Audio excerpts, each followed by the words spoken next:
लड़कियों को गुलाब के पानी में उबालकर एक अद्भुत परफ्यूम बना डालता था। आए दिन किसी न किसी गली नुक्कड़ में एक और लाश मिलती, पूरा नग्न और बाल कटे हुए। पूरा शहर दहशत में था। उसे पकड़ने की हर मुमकिन कोशिश की गई, लेकिन वो फिर भी नहीं रुका। इस बार उसके निशाने पर थी एक अप्सरा, पेरिस के सबसे अमीर खानदान की लड़की। उसके पास पहुंचना उतना ही मुश्किल था जितना किसी अनसुलझी पहेली का हल ढूंढना, लेकिन उसी चक्कर में वो पकड़ा गया। पूरे नगरवासियों के सामने उसे 2 दिन बाद सूली पर चढ़ाने की सजा सुनाई गई। आदेश था, जब तक उसकी जान न निकल जाए उसे सूली पर लटकाया जाएगा। ये सुनकर नगरवासियों में खुशी की लहर दौड़ गई। उस दरिंदे का नाम था जीन बाप्टिस्ट ग्रेनुएल, जिसे ईश्वर ने नाक नहीं बल्कि एक खास वरदान दिया था। इतनी तेज सूंघने की ताकत कि वो उस खुशबू को भी पहचान लेता था जो बाकी दुनिया के लिए अदृश्य थी। यहाँ से कहानी पीछे लौटती है उसके बचपन की ओर। ग्रेनुए की माँ फिश मार्केट में काम करती थी। एक दिन अचानक उसे दर्द उठा और वहीं पर ग्रेनुए का जन्म हुआ। पैदा होते ही माँ ने बच्चे को लात मार दिया। इससे पहले भी वो अपने 4 नवजात बच्चों को मार चुकी थी। उसे लगा कि ग्रेनुए भी मर गया, लेकिन तभी मार्केट की गंदगी सूंघकर वो जोर से रो पड़ा। माँ घबरा गई और तुरंत वहां से भाग निकली। लोगों ने सब देख लिया और शोर मच गया। वो पकड़ी गई और उसी वक्त उसे फांसी पर चढ़ा दिया गया। ग्रेनुए को कानूनन एक अनाथालय में भेज दिया गया। उस जगह की कर्ता धर्ता थी मैडम गायलार्ड, अधेड़ उम्र की एक औरत जिसके पास अब और बच्चों के लिए जगह नहीं थी, लेकिन सरकार के खिलाफ भी नहीं जा सकती थी। किसी तरह उसने कुछ लड़कों के बिस्तर पर ग्रेनुए को एडजस्ट करवा दिया, लेकिन अब सवाल था उन लड़कों का क्या जो उसी बिस्तर पर सोते थे। पैर पसारने की जगह तक नहीं बची थी। इसलिए बाकी बच्चों ने आपस में सलाह की और ग्रेनुए को मार डालने की कोशिश की। तभी मैडम गायलार्ड को इसका पता चल गया और एक बार फिर ग्रेनुए की जान बच गई। वे अनाथ बच्चे ही मैडम गायलार्ड की मुख्य आय का साधन थे। वो पूरा दिन उनसे काम करवाती थी। देखते ही देखते 5 साल गुजर गए, लेकिन 5 साल का होने के बावजूद ग्रेनुए एक शब्द तक नहीं बोल पाता था। ऊपर से उसकी हरकतें भी अजीब थीं। वो किसी भी चीज को ऐसे सूंघता मानो वो कोई मिठाई हो। वक्त के साथ उसकी ये क्षमता और बढ़ती गई। अब वो आंखें बंद करके भी दूर दूर तक की चीजों की गंध पहचान लेता। कहाँ पत्थर है, कहाँ मेंढक, सब बता देता। कुछ सालों में उसने बोलना भी सीख लिया। जब वो 13 साल का हुआ तो मैडम गायलार्ड के पास अब उसके लिए कोई कमरा नहीं था। मजबूर होकर उसने ग्रेनुए को एक चमड़े के व्यापारी को बेच दिया। उधर कुछ लुटेरे पहले से ही गायलार्ड पर नजर गड़ाए हुए थे।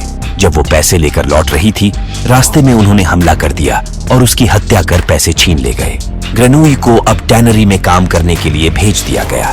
उस वक्त चमड़ा बनाने वाली फैक्ट्रियों में इंसान की औसतन उम्र महज 5 साल होती थी। वहां केमिकल्स, बदबूदार पानी और गंदगी से भरा माहौल था। ज्यादातर लोग कुछ ही सालों में मर जाते। एक दिन उसका मालिक उसे काम के सिलसिले में शहर ले गया और वहीं पहली बार ग्रेनुए को एहसास हुआ, ये शहर तो असंख्य खुशबुओं से भरा पड़ा है। हवा में हजारों तरह की गंधें थीं, फूलों की, मसालों की, इत्रों की, इंसानों की। तभी उसकी नाक ने एक ऐसी खुशबू पकड़ी जैसी उसने पहले कभी महसूस नहीं की थी। उसके मालिक को पास ही एक इत्र की दुकान के बगल वाले व्यापारी से डील करनी थी। जब वो काम में व्यस्त था, ग्रेनुए सूंघते सूंघते इत्र की दुकान तक जा पहुंचा। वहां देखा लोग तरह तरह के इत्र खरीद रहे हैं। उसी वक्त दुकानदार ने एक मोहतरमा को नया इत्र सूंघाया। उसकी खुशबू से वो मंत्रमुग्ध हो गई और बोली, जनाब, आप तो वाकई में एक शानदार कलाकार हैं। तभी ग्रेनुए को उस इत्र से भी कहीं ज्यादा मोहक खुशबू आई, एक जवान लड़की की। वो फल बेच रही थी। उसकी खुशबू ने उसे पागल कर दिया। वो उसके बहुत करीब जा पहुंचा। लड़की ने चौंक कर पूछा, आप फल खरीदना चाहते हैं? लेकिन ग्रेनुए चुप रहा, बस उसे एकटक घूरता रहा। लड़की ने उसे फल देने के लिए हाथ बढ़ाया, लेकिन उसने फल लेने के बजाय उसके हाथों को पकड़ लिया और सूंघने लगा। लड़की डरकर हाथ छुड़ाई और भाग निकली। ग्रेनुए उसके पीछे गया और उसकी खुशबू का पीछा करते हुए आखिरकार उसके घर तक पहुंच गया। वो दबे पांव अंदर दाखिल हुआ। लड़की अकेली थी। उसने मुड़कर देखा तो घबरा गई और जोर से चीख पड़ी। ग्रेनुए ने उसका मुंह दबा लिया। तभी पास से एक कपल गुजरा। जब तक वो चले नहीं गए, ग्रेनुए ने लड़की का मुंह दबाए रखा। नतीजतन सांस रुक जाने से लड़की की मौत हो गई। ग्रेनुए को बड़ा अफसोस हुआ क्योंकि वो लड़की को मारना नहीं चाहता था, लेकिन मरने के बाद भी उसकी त्वचा से वो दुर्लभ खुशबू उठ रही थी। उसने उसे नग्न किया और शरीर के हर हिस्से की खुशबू को जी भरकर महसूस किया। ये उसका पहला शिकार था। वो रात को वापस लौटा तो मालिक ने उसे बुरी तरह पीटा। अगर अगली बार बिना बताए गायब हुआ तो जान ले लूंगा। उस रात वो सो नहीं सका, इसलिए नहीं कि उसे मार पड़ी, बल्कि इसलिए कि लड़की की गंध ने उसे स्पष्ट रास्ता दिखा था। उसे समझ आ गया था कि उसका जन्म क्यों हुआ है। वो दुनिया की सबसे बेहतरीन खुशबू को पकड़ने और उसे हमेशा के लिए कैद करने के लिए पैदा हुआ है। उन दिनों पेरिस में करीब 1 दर्जन परफ्यूमर थे। उनमें से एक था इटालियन परफ्यूमर जिउसेप्पे बाल्दीनी, जिसकी दुकान द पोंट ओ चेंज नामक पुल के बीचों बीच थी। 3 साल पहले तक वो इस धंधे के बादशाह थे, लेकिन मार्केट में नए नए परफ्यूमर आने के कारण बाल्दीनी की दुकान सुनसान पड़ चुकी थी। इन दिनों पेरिस के बाजार में एक नए परफ्यूम की धूम मची थी, वही परफ्यूम जिसे हमने कुछ देर पहले देखा था। हर कोई उसी का दीवाना था। बाल्दीनी ने भी उसकी खुशबू की जांच की। नींबू के तेल, लवंग के रस और जाने किन किन तत्वों का मिश्रण था उसमें। उन्होंने उसे दोहराने की बहुत कोशिश की, लेकिन बार बार असफल रहे। थक हार कर वहीं सो गए। तभी दरवाजे पर दस्तक हुई। वो था ग्रेनूई, जो उनके ओनर्डर की बकरी की खाल लेकर आया था। बाल्दीनी ने दरवाजा खोला और उसे अंदर आने को कहा। ग्रेनूई अंदर गया, लेकिन उसकी नजर हर चीज पर थी। वहां रखे हर बोतल, हर शीशी, हर तेल को वो एक एक करके सूंघता जा रहा था। बाल्दीनी ने खाल की जांच की और संतुष्ट होकर बोले, ठीक है, लेकिन अभी पैसे नहीं दूंगा, कुछ दिनों बाद खुद आकर दे दूंगा। तभी ग्रेनूई ने शांत लहजे में पूछा, क्या आप इस लेदर की गंध से परफ्यूम बनाने की सोच रहे हैं? बाल्दीनी ने हैरानी से उसकी ओर देखा और हामी भरी। ग्रेनूई बोला, अगर आप इजाजत दें तो मैं यहाँ के सामान से एक परफ्यूम बना सकता हूँ। बाल्दीनी हंसे, तुम्हें परफ्यूम बनाना आता है? ग्रेनूई ने कोई जवाब नहीं दिया। वो बस अपनी नाक के सहारे शीशियों से एक एक खुशबू उठाने लगा। उसने किसी नुस्खे या फार्मूले का इस्तेमाल नहीं किया, बस अपने सूंघने की ताकत से तत्वों को एक के बाद एक मिलाता चला गया। कुछ देर बाद उसने जो तैयार किया वो खुशबू इतनी अप्रत्याशित और लाजवाब थी कि बाल्दीनी कुछ पल के लिए स्तब्ध रह गए। वो परफ्यूम उनके करियर में अब तक की सबसे बेहतरीन रचना से भी बेहतर था। बाल्दीनी ने तुरंत तय किया, इस लड़के को वो खो नहीं सकते। उन्होंने भारी रकम देकर ग्रेनूई को खरीद लिया, लेकिन किस्मत का खेल देखिए, अगले ही पल उसका पुराना मालिक एक अजीब दुर्घटना में मारा गया। मानो ग्रेनूई जिस किसी का साथ छोड़ता, उसकी जिंदगी वहीं खत्म हो जाती। खैर, फिलहाल तो ग्रेनूई को खरीदने का फैसला बिल्कुल सही साबित हुआ। वो दोनों मिलकर तरह तरह की सुगंधों वाले इत्र बनाने लगे, जो काफी चर्चित हुए। यहाँ तक कि बाल्दीनी का खोया हुआ गौरव भी लौट आया। एक दिन खुशी में बाल्दीनी ने ग्रेनूई को बताया कि एक परफ्यूम बनाने में कुल 12 नोट्स की आवश्यकता होती है, जो 3 हिस्सों में बांटे जाते हैं। पहला होता है हेड कोड, यानी परफ्यूम की पहली छाप, जो कुछ मिनटों तक रहती है। दूसरा होता है हार्ट कोड, यानी परफ्यूम की थीम या असली पहचान। और आखिर में होता है बेस कोड, जो इत्र की जान होता है, जो कई दिनों तक उसकी खुशबू बनाए रखता है। बाल्दीनी ने आगे कहा, प्राचीन मिस्रवासी मानते थे कि अगर कोई इन 12 नोट्स के बाद 13वां नोट बना ले तो उन 13 के मिश्रण से ऐसा परफ्यूम बनेगा जिसे सूंघते ही इंसान अपना आपा खो बैठेगा। उसे लगेगा जैसे उसे दुनिया की सारी खुशियां मिल गई हों, जैसे वो स्वर्ग में हो। ये सिर्फ बनावटी बातें नहीं थी। कहा जाता है ऐसा परफ्यूम फेरौन के मकबरे में मिला था, जिसे सूंघने वाले सचमुच स्वर्गिक अनुभूति में खो गए थे। लेकिन अफसोस, आज तक कोई भी उस 13वें नोट्स को नहीं बना सका। तभी ग्रेनूई बोला, मास्टर, मैं वो 13वां नोट्स बनाऊंगा। बस आप मुझे ये सिखा दीजिए कि किसी भी चीज की खुशबू को कैसे प्रिजर्व किया जाता है। बाल्दीनी ने कुछ नहीं कहा। अब ग्रेनूई परेशान, क्योंकि रात को उसे उस पहली लड़की के सपने आते रहते थे और उसकी खुशबू के लिए वो पागल हो जाता था। आखिरकार उसने मास्टर से एक सौदा किया और कहा, मैं आपके लिए जितने चाहे परफ्यूम बनाऊंगा, बस एक बार मुझे खुशबू को कैद करने का तरीका सिखा दीजिए। उसके अंदर सीखने की ऐसी भूख थी कि बाल्दीनी को उसे सिखाना ही पड़ा। ग्रेनूई ने सीखा कि कैसे गुलाब के फूल की खुशबू को कैद किया जाता है। फिर उसी प्रक्रिया से वो अलग अलग चीजों की खुशबू कैद करने की कोशिश करने लगा, पर बार बार असफल होने की वजह से एक दिन वो झुंझला गया और चीजें इधर उधर फेंकने लगा। तभी उसकी चोरी पकड़ी गई। बाल्दीनी वहां पहुंचे तो वो गुस्से में बोला, आपने मुझसे झूठ बोला। उसने कुछ सैंपल सूंघाने की कोशिश की, सीसा, लोहा, तांबा, लेकिन किसी की भी खुशबू कैद नहीं थी। बाल्दीनी हैरान रह गए कि ये किस तरह का आदमी है जो धातुओं की खुशबू कैद करने पर रिसर्च कर रहा है। तभी उन्होंने उबलते बर्तन में एक बिल्ली को देखा और भड़क उठे। ग्रेनूई स्तब्ध खड़ा उनकी डांट सुनता रहा और अचानक बेहोश होकर गिर पड़ा। डॉक्टर को बुलाया गया। उसने बताया कि ये सब टैनरी, चमड़ा फैक्ट्री में लंबे समय तक काम करने का नतीजा है। उसका शरीर धीरे धीरे जहर से भर चुका है और अब वो मर रहा है। बाल्दीनी डर गए, क्योंकि अगर ग्रेनूई मर गया तो उनका पूरा धंधा फिर से बर्बाद हो जाएगा। तभी ग्रेनूई को होश आया। उसके होंठों पर अब भी वही सवाल था, क्या कोई और तरीका है जिससे किसी भी चीज की खुशबू को कैद किया जा सके? बाल्दीनी ने कहा, ऐसा तरीका तो है, लेकिन मुझे नहीं पता। वो सिर्फ ग्रास नाम की जगह पर सिखाया जाता है। धीरे धीरे ग्रेनोई ठीक हुआ, लेकिन ग्रास पहुंचने और वहां काम करने के लिए उसे पहचान के कागजों की जरूरत थी। बाल्दीनी ने उसे ये सब देने का वादा किया। बदले में ग्रेनोई ने उसे नाना प्रकार के इत्रों के हजारों फॉर्मूले सौंप दिए। बाल्दीनी बेहद खुश हुआ और उसे विदा कर दिया। उसे लगा अब उसके पास सफलता की चाबी है, लेकिन किस्मत को कुछ और मंजूर था। उसी रात उसकी इमारत ढह गई और बाल्दीनी मलबे में दबकर मर गया। उधर ग्रेनोई अपनी यात्रा करके कुछ दिनों बाद पहाड़ों में एक गुफा तक पहुंचा। एक रात रुकने के लिए गया था, लेकिन वहीं का होकर रह गया, क्योंकि वहां उसके कपड़ों के अलावा किसी भी बाहरी खुशबू का नामो निशान नहीं था। न इंसान, न जानवर, न पेड़, न मिट्टी, कुछ भी नहीं। पत्थर भी जैसे निर्जीव थे। उस निस्तब्धता में उसे पहली बार सुकून मिला, लेकिन फिर उसने महसूस किया कि उसके अपने शरीर से कोई खुशबू नहीं आती। वो नहाया, धोया, कई बार जांचा, मगर कुछ नहीं, जैसे वो महक के अस्तित्व से ही खाली हो। क्यों? इसका जवाब शायद ग्रास में ही था, और इसीलिए उसने एक बार फिर अपनी यात्रा शुरू की, उस शहर की ओर जहां खुशबू को अमर बनाना सिखाया जाता था। जब वो ग्रास में शहर के करीब पहुंचा तो उसे एक बग्गी दिखी, जिसके अंदर बैठी थी एक अप्सरा। उसकी खुशबू से उसका रोम रोम खिल उठा। फिर क्या था, वो उस बग्गी का पीछा करते हुए ग्रास से जा पहुंचा। गेट पर कागजात दिखाते ही उसे शहर में एंट्री मिल गई।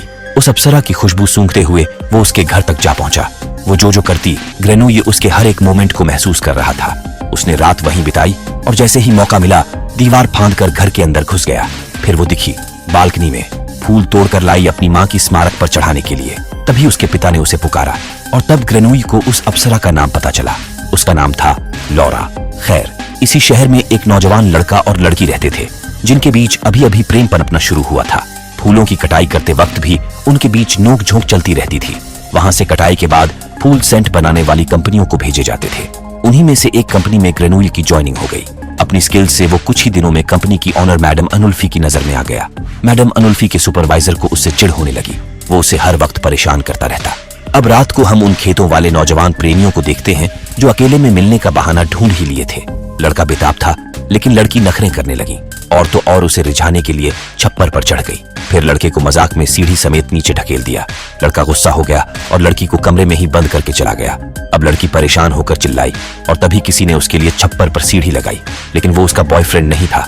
अगले दिन उस लड़की की लाश उस शीशे की टैंक में मिली, जिसमें फूलों को उबालकर उनकी खुशबू निकाली जाती थी। मामला पूरी तरह सेट था। उसके जिस्म की खुशबू निकालने की प्रक्रिया शुरू हो चुकी थी। तभी किसी के आने की आहट सुनकर ग्रेनोई ने टैंक को बोरे से ढक दिया। बाहर एक वर्कर सुगंधित फूल लेकर आई हुई थी। इस बीच उसके अंदर ये जानने की इच्छा जाग उठी कि आखिर इन फूलों से सेंट बनाया कैसे जाता है। वो देखने अंदर गई तो ग्रेनोई का दिल जोर जोर से धड़कने लगा। उसने तुरंत उस महिला को कुछ भी छूने से मना कर दिया। इतने में मैडम अनुल्फी भी वहां पहुंच गईं। बॉयलर को ढंका हुआ देखकर उन्होंने सवाल किया। ग्रेनोई ने कहा कि वो नई खुशबू इजाद करने के लिए एक्सपेरिमेंट कर रहा है। सुपरवाइजर ने पानी को सूंघकर चेक किया, लेकिन उसे कोई गंध महसूस नहीं हुई। उसने कहा कि तुम्हारा एक्सपेरिमेंट फेल है, टाइम बर्बाद मत करो। लेकिन ग्रेनोई कहां रुकने वाला था। उसने एक वेश्या को हायर किया। अपने साथ वो किसी जानवर की चर्बी लेकर गया था। चर्बी देख औरत भी परेशान हो गई कि आखिर वो करने क्या वाला है। ग्रेनोई ने बताया कि वो एक परफ्यूम बनाने वाला है, जिसके लिए उसे उसके बदन की खुशबू की जरूरत है। औरत मान गई। वहीं पर उस औरत का डॉगी भी ये सब देख रहा था। सब कुछ ठीक चल रहा था, लेकिन जैसे ही औरत ने ग्रेनोई के पास चाकू देखा, वो भड़क उठी। ग्रेनोई ने उस लड़की को वहीं ढेर कर दिया। फिर बड़े सलीके से उसके सारे बाल काट दिए और उसके शरीर पर चर्बी की एक मोटी परत लगाकर कपड़े में लपेट दिया, ताकि कुछ घंटों में औरत के शरीर की खुशबू उस चर्बी में समा जाए। ये प्रक्रिया लंबी और थकाऊ थी, लेकिन ग्रेनोई पूरी दृढ़ता से करता रहा। घंटों बाद उसने उस चर्बी को खुरच कर इकट्ठा किया और अपने काम की जगह यानी कंपनी में ले गया। वहां उसने उस चर्बी को उस औरत के बालों के साथ मिलाया, फिर उबाला, छाना और कई बार फिल्टर किया, जब तक कि वो खुशबू बिल्कुल शुद्ध रूप में बाहर न आ गई। दूसरी ओर उस औरत की मौत की खबर पूरे शहर में फैल चुकी थी, लेकिन किसी को जरा भी अंदाजा नहीं था कि उसके साथ असल में क्या हुआ था। तभी एक अजीब बात हुई। उस औरत का पालतू कुत्ता जैसे ही अपनी मालकिन की खुशबू सूंघा, सीधा ग्रेनोई तक जा पहुंचा। अब सब कुछ साफ था। ग्रेनोई ने उस औरत के शरीर की खुशबू को परफ्यूम के रूप में कैद कर लिया था। ये उसकी सफलता की पहली सीढ़ी थी, लेकिन वो यहीं रुकने वाला नहीं था। अब उसे ऐसी और 12 खुशबुओं की जरूरत थी, 12 नोट्स जो मिलकर उसका 13वां कोड बना सके। अगली रात लौरा का जन्मदिन था। चारों तरफ रौनक और भीड़ थी। ग्रेनोई भी वहां मौजूद था, अपने अगले शिकार की तलाश में। जब मोमबत्तियां बुझीं तो लड़कियों ने एक खेल शुरू किया, लुका छिपी का। इस खेल में लड़कों को लड़कियों को ढूंढना था। उसी जगह एक छोटा भूल भुलैया भी था, जहां लौरा और उसकी सहेलियां जाकर छिप गईं। मौका देखते ही ग्रेनोई ने लौरा का पीछा किया, धीरे, सटीक, बिल्कुल शिकारी की तरह। लेकिन भाग्य उस रात लॉरा के साथ था, वो बच गई। खेल खत्म होने तक ग्रेनोई वहां से निकल चुका था, मगर जब सब बाहर आए तो एक सन्नाटा फैल गया। भूल भुलैया के अंदर से 2 कुंवारी लड़कियां रहस्यमयी तरीके से गायब हो चुकी थीं। अब तक ग्रेनोई उन 2 लड़कियों की खुशबू निकालने की प्रक्रिया शुरू कर चुका था। पूरा भूल भुलैया छान मारा गया, लेकिन वो दोनों कहीं नहीं मिली। अगली सुबह एक पुल के नीचे पानी में उनकी लाशें मिली, बाल काटे हुए, शरीर नग्न। पूरे शहर में खौफ फैल गया। अदालत में कर्फ्यू लगाने की मांग उठी ताकि वो दरिंदा शहर से भाग न सके, लेकिन कुछ व्यापारी इसका विरोध करने लगे। उनका कहना था कि कर्फ्यू लगा तो कारोबार ठप हो जाएगा। जज ने भी सिर हिलाते हुए कहा, इससे तो पूरा शहर दिवालिया हो जाएगा। लॉरा के पिता ने लाख समझाने की कोशिश की, मगर किसी ने उसकी नहीं सुनी, और नतीजा कुछ ही दिनों बाद एक और कुंवारी लड़की गायब हो गई। फिर उसके अगले दिन एक चरवाहन की लाश खेत में मिली। उसके भी बाल काटे गए थे और शरीर निर्वस्त्र छोड़ दिया गया था। अब तक 4 लड़कियां मारी जा चुकी थीं। तब जाकर प्रशासन की नींद टूटी। शहर में कर्फ्यू लगा, पुलिस हर गली मोहल्ले में तैनात कर दी गई, मगर हत्याएं रुकी नहीं। ग्रेनोई एक के बाद एक खुशबू कैद करता जा रहा था। वो अब 5 नोट्स बना चुका था, 5 अलग अलग लड़कियों की खुशबुओं से। फिर छठी लड़की भी उसकी शिकार बनी। शहर में दहशत अपने चरम पर थी। पुलिस बेबस थी, उनके पास न कोई सुराग था न कोई गवाह। इतने में 7वीं लड़की भी गायब हो गई। अब तक लॉरा के पिता को समझ आ चुका था कि ये हत्यारा साधारण नहीं है। उन्होंने गौर किया कि जिन लड़कियों को निशाना बनाया गया वे सब कुंवारी थीं और असाधारण रूप से खूबसूरत, यानी हत्यारा उनकी सुंदरता से कुछ ले रहा था, चाहे वो बाल हों, त्वचा या कुछ और। वो अब एक अलग ही निष्कर्ष पर पहुंच चुके थे। शहर के बड़े लोग इस पर चर्चा ही कर रहे थे कि तभी एक और खबर आई, 9वीं लड़की भी गायब हो गई। अब ग्रास की हवा में सिर्फ एक ही चीज बची थी, खौफ की गंध। कोई भी नौजवान लड़का अगर किसी लड़की के आसपास भी भटकने की कोशिश करता तो लड़कियां बिना कुछ सोचे उस पर टूट पड़ती, पीट पीट कर उनका भर्ता बना देती। अगले दिन खबर आई, 10वीं लड़की भी गायब हो गई। अब लोग अपने घरों की खिड़कियां, दरवाजे, यहाँ तक कि रोशनी आने के छोटे छोटे झरोखे तक बंद करने लगे। एक आदमी अपनी खिड़कियां बंद करने के लिए लकड़ियां जमा किया था। तभी उन लकड़ियों के ढेर में से 10वीं लड़की की लाश मिली। कुछ ही दिनों में 11वीं लड़की भी गायब हो गई। अब तक ग्रेनोई 11 नोट्स बना चुका था। उसके 13वें परफ्यूम की कड़ी लगभग पूरी होने वाली थी। बस 2 खुशबुएं और चाहिए थी।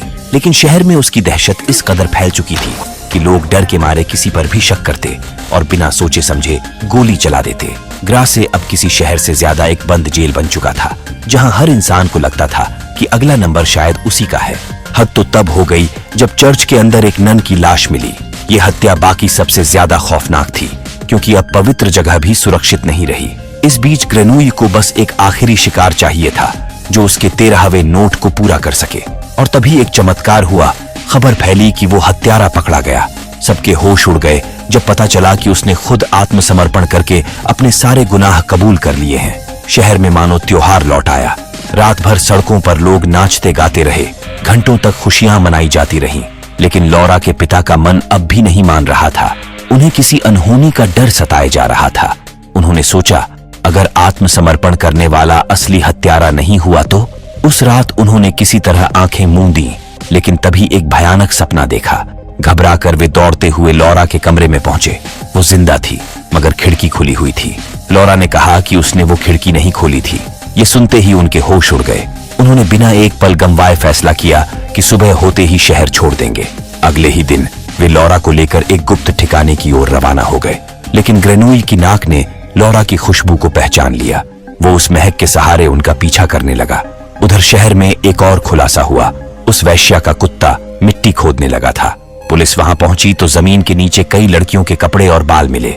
सब साफ हो गया, असली हत्यारा ग्रेनोई यही है। जांच पूरी होते होते ग्रेनोई अपने आखिरी शिकार के ठिकाने तक पहुंच चुका था। लॉरा के पिता ने वहां एक सुरक्षित कमरा चुना और उसे अंदर बंद कर दिया। सोचते रहे कि अब वो बिल्कुल महफूज है, लेकिन उनसे एक बड़ी गलती हो गई। उन्होंने चाबी टेबल पर ही छोड़ दी। आधी रात जब सब गहरी नींद में थे, ग्रेनोई दबे पांव अंदर आया। उसने चाबी उठाई, दरवाजा खोला और जो करने आया था वो कर गुजरा। फिर बिना किसी निशान के गायब हो गया। सुबह जब लॉरा के पिता ने दरवाजा खोला तो उनकी चीख पूरे घर में गूंज उठी। लॉरा बिस्तर पर मृत पड़ी थी। तुरंत ही उन्होंने अपने आदमियों को भेजा, ढूंढो, उस दरिंदे को कहीं से भी ढूंढ निकालो। उधर ग्रेनोई अब तक 13वां नोट पूरा बना चुका था। उसने 12 नोट्स को मिलाकर जब 13वां नोट जोड़ा तब उसका परफेक्ट परफ्यूम तैयार हुआ। लेकिन उसी वक्त लॉरा के पिता के आदमी उसके ठिकाने पर पहुंच गए। वो पकड़ा गया। जब उससे सख्ती से पूछा गया कि उसने लॉरा को क्यों मारा, उसका बस एक ही जवाब था, मुझे उसकी जरूरत थी। और जितनी बार उससे पूछा गया वो उतनी ही शांत आवाज में यही दोहराता रहा। कहानी अब वापस उसी दिन पर लौटती है जिस दिन ग्रेनोई को सूली पर चढ़ाया जाना था। शहर में माहौल किसी उत्सव जैसा था। सड़कों पर भीड़, छतों पर लोग, हर कोई उस कुख्यात हत्यारे को मरते देखने को उतावला था। उधर जेल के अंदर सारा इंतजाम हो चुका था। जेलर उसे लेने पहुंचा और तभी ग्रेनोई ने मौका पाकर अपने परफ्यूम की शीशी खोली। जैसे ही उसकी खुशबू हवा में फैली, पूरे माहौल में जादू फैल गया। उस महक ने सबके होश उड़ा दिए। जेलर, सैनिक, हर कोई ठिठक गया। जब ग्रेनोई को सजा के मंच तक ले जाया गया तो जल्लाद उसके सामने घुटने टेक दिया। बात यहीं खत्म नहीं हुई। ग्रेनोई ने परफ्यूम की गंध जैसे ही हवा में लहराया, जनता पागल हो गई। वहां का दृश्य किसी स्वर्ग से कम नहीं था। कोई उसे फरिश्ता कह रहा था, कोई एंजल ओन ऑफ लव। लोग एक दूसरे को गले लगाने लगे। हर किसी के चेहरे पर प्रेम और वासना का मिश्रण था। जो लोग एक दूसरे से नफरत करते थे अब बिना किसी झिझक के एक दूसरे से मोहब्बत जताने लगे। कोई पाबंदी नहीं, कोई शर्म नहीं, बस चाहत का समंदर उमड़ पड़ा। यहाँ तक कि चर्च का पादरी भी खुद को रोक न सका। हर कोई मान चुका था कि वो कोई इंसान नहीं बल्कि ईश्वर का अवतार है। उसी पल उसके चेहरे पर उदासी छा गई। उसे एहसास हुआ कि ये सब करने के बाद भी उसके अंदर प्यार का एहसास तक नहीं जगा। उसे याद आई वो पहली लड़की जिसे देख उसे पहली बार प्यार की अनुभूति हुई थी। वो रो पड़ा कि अगर वो गलती से उसे नहीं मारता तो शायद आज वो उसके साथ होती। तभी लॉरा के पिता तलवार लेकर भीड़ चीरते हुए उसकी ओर दौड़े। तू सबको धोखा दे सकता है मगर मुझे नहीं। ग्रेनोई आत्मसमर्पण कर दिया कि मुझे खत्म कर दो, मैं किसी के प्यार के लायक नहीं। लेकिन जैसे ही वो उसके करीब पहुंचे वो खुशबू उनके भीतर उतर गई। उनकी आंखें नरम हो गईं, तलवार नीचे गिर गई और अगले ही पल बोल पड़े, बेटा तू तो मेरा बेटा है। ग्रेनोई शांत खड़ा रहा, जैसे उसे पता हो कि वो जीत कर भी सब हार चुका है। कुछ घंटे बाद जब उस जादुई परफ्यूम का असर खत्म हुआ तो लोग एक दूसरे को आपत्तिजनक हालत में देखकर दंग रह गए। किसी को कुछ याद नहीं था, बस शर्म और सन्नाटा पूरे शहर पर छा गया। टाउन काउंसिल ने तुरंत इस मामले की दोबारा जांच शुरू करने का फैसला किया। इस बार शक गया ग्रेनोई के सुपरवाइजर पर। उसे पकड़ा गया और लगातार 14 घंटे की यातना दी गई। आखिरकार उसने सब कुछ कबूल कर लिया। हाँ, हत्याएं मैंने ही की। अगले ही पल उसे फांसी पर चढ़ा दिया गया और बस मामला यहीं बंद कर दिया गया। लेकिन असली हत्यारा ग्रेनोई अब तक आधा रास्ता तय कर चुका था, पेरिस की ओर। उसके पास अब भी इतना परफ्यूम था कि वो चाहता तो आधी दुनिया को अपने जादू में गुलाम बना सकता था। उसे अमीरी, शोहरत, ताकत सब मिल सकती थी, लेकिन उसके भीतर अब भी खालीपन था। वो सब कुछ पा चुका था सिवाय उस प्यार की भावना के जिसकी तलाश में वो निकला था। वो जीत कर भी हार चुका था और अब ये हार उसे भीतर से तोड़ चुकी थी। इसलिए वो वापस लौटा अपनी जन्मभूमि पेरिस। रात के अंधेरे में वो उसी जगह पहुंचा जहां कभी उसका जन्म हुआ था, गंदगी, बदबू और सड़ांग से भरी गलियों में। उसने अपनी परफ्यूम की पूरी शीशी अपने ऊपर उड़ेल दी और फिर वही हुआ जो होना था। वहां के भिखारी, गुंडे और भूखे लोग उस पर टूट पड़े। कुछ ही पलों में उन्होंने उसे सफाचट कर दिया। तो दोस्तों, ये थी परफ्यूम 2006 की कहानी, एक ऐसे इंसान की जिसने खुशबू को अमर बना दिया पर खुद के अंदर प्यार की खुशबू को जगा नहीं सका। अगर आपको ये कहानी पसंद आई हो तो हमारी मेहनत के लिए एक लाइक और कमेंट जरूर करें।